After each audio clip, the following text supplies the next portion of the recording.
হানজালার গোসল হয়েছিল তৃতীয় আসমানে জমজমের পানিতে। হযরত হানজালা রাদিয়াল্লাহু তাআলা আনহু তিনি সদ্য বিবাহ করেছেন। ওই সময় আমাদের প্রিয় নবী সাল্লাল্লাহু আলাইহি ওয়াসাল্লাম সাহাবীদেরকে বললেন, আমার সাহাবায়ে কেরাম, তোমরা উহুদের যুদ্ধের জন্য প্রস্তুতি গ্রহণ করো।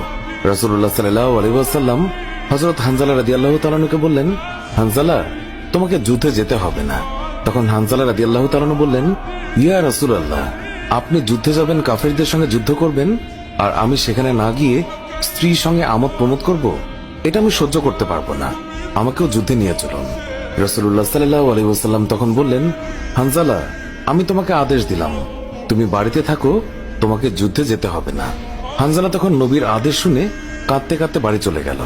আমাদের প্রিয় নবী সাল্লাল্লাহু আলাইহি ওয়াসাল্লাম সাহাবীদেরকে নিয়ে যুদ্ধে চলে গেছেন। এদিকে সাহাবী হানজালা তার স্ত্রীর সঙ্গে রাত কাটানোর পর তার উপর গোসল ফরজ হয়ে গিয়েছে, তাই সে গোসল করতে গেছেন, পানি নিয়ে দাঁড়িয়েও গেছেন।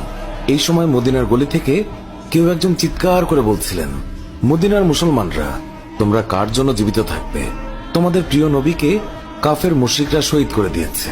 এই কথা যেই মাত্র হানজালার কানে পৌঁছালো, তখনই তিনি পানির বালতি ফেলে দিয়ে তার স্ত্রীর কাছে গেল এবং তার স্ত্রীকে বলল, হে আমার স্ত্রী, তাড়াতাড়ি আমার তলোয়ারটা দাও।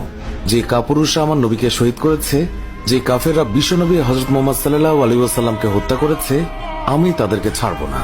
আজ হয় তারা মরবে, না হয় আমি মরব। যেই দুনিয়ায় নবী নেই, সেই দুনিয়ায় আমি বাঁচতে চাই না। দাও, আমার তলোয়ারটা দাও। তখন হানজালার স্ত্রী বললেন, আপনি আমার নবীর হত্যাকারীকে হত্যা করতে যাচ্ছেন? যান, আমি বাধা দেব না, আমার বাধা দেওয়ার অধিকার নেই। তবে আপনি দয়া করে গোসল করে পবিত্র হয়ে যান, কেননা আপনার উপর গোসল ফরজ হয়ে গিয়েছে। এছাড়াও আপনি যদি উহুদের ময়দানে শহীদ হয়েও যান, আমি কোনো দুঃখ করব না।